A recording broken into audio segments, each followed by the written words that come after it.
Ay, Mare. Oy, pare. Pasok ka, pare. Magandang gabi sa inyo, Mare. Anong ating pare napasugod ka yata? Pwede ba kita makabala, Mare? Oh, pare, ano ba yun, pare? Pwede ba akong makitulog muna dito, Mare? What? Bakit napapunta ka yata dito, pare? Ano ba nangyari? Inaway kasi ako ng misis ko eh. Saka pinalayas ako muna. Aww. Bakit ano bang ginawa mo at pinaalis ka? Pinagsayang kasi ako, Mare. Gawa nung nakalimutan ko, nasunog yung sinayang namin. Kaya galit na galit, pinalayas ako. Baka pwede ba rin dito muna ako. Magpapalamig muna kami. Ay, naku pare, magagalit talaga sa'yo yun. Sinulog mo pala yung sinaing eh. Alam mo ba ibang pupuntahan at dito ka napunta naman? Mare, alam mo namang ikaw lang lapitan ko palagi eh. Malapit ka sa akin eh. Saka Mare, paborito talaga kita eh. Kaya dito na ako Hindi totoo yan. Bola lang yan. Ay, naku pare, may magagawa pa ba ko andito ka na. Paano ka pang makakabalik sa inyo yan Mukhang ready ka na. Kaya Mare, dala ko talaga yung unan ko at kulambo ko. Hindi ako nakakatulog pagka wala nito eh. Ano ba yung nadala mo pare?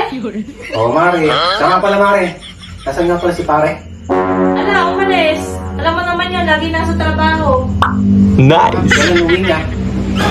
Baka sa isang linggo pa pare.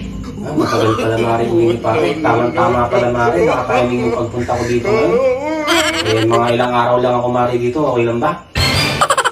Akala mo ba pare, isang araw lang. Mukhang matagal yata Hindi Mare, habang nagpapalalig muna. Baka sa susunod niyan dito ka na tumira. Hindi naman Mare, ito lang naman dala ko. Ha? Saka habang nagpapalipas ng init ng ulo si Mrs. Galit na galit talaga sa akin Mare. Ay, naku pare. Paano yan? Kumain ka na pala? Kumain ka na ba? Yun nga Mare, gutom ako. Yung sinayang namin nasunog.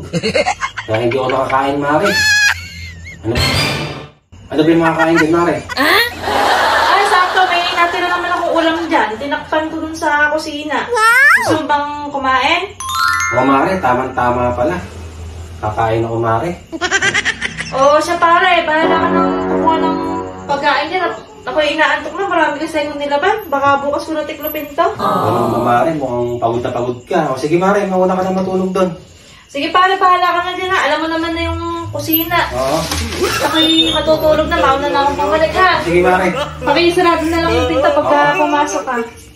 Saka pala Mare, pwede bang makisabay na rin? Inaantok na rin yata ako. Parang busog na ako Mare. Sige pare, ikaw bahala. Basta baka naman pwedeng paipasahin ng likod ko. Walang problema Mare. Tara na Mare, tara na sa kwarto.